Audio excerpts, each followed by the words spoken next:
నమస్తే అండి. నేను క్లినిక్‌లో చూసే సుమారు 70% మంది వరకు చెప్పే కంప్లెయింట్స్ వీక్ గట్ వల్లే వస్తాయి. ఈ వీక్ గట్ లక్షణాలేంటంటే 1 రిపీటెడ్‌గా బ్లోటింగ్ అంటే పొట్ట ఉబ్బరంగా అనిపించడం, కొంచెం తిన్నా పొట్ట భారంగా అనిపించడం. 2 బయట ఫుడ్స్ తిన్నా, అలాగే కారం, ఆయిలీ ఫుడ్స్ తిన్నప్పుడు స్టమక్ అప్‌సెట్ అవ్వడం, రిపీటెడ్‌గా గ్యాస్ ఫార్మ్ అవ్వడం. మూడవది మోషన్ ప్రాబ్లమ్స్ అంటే కొన్నిసార్లు లూజ్ మోషన్స్‌లో అయిపోవడం, కొన్నిసార్లు మోషన్ గట్టిపడడం. నాలుగవది రోజంతా నీరసంగా అనిపించడం.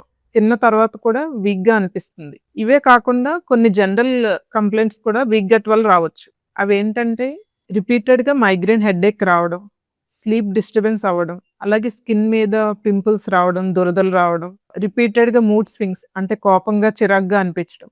ఒకవేళ ఈ ప్రాబ్లమ్స్ రిపీటెడ్‌గా వస్తే మీ గట్ ఎలా ఉందో చెక్ చేసుకొని సరైన ట్రీట్మెంట్ తీసుకోండి. Thank you for watching. Please like, share, and subscribe to Swapnika Hospital for regular health updates.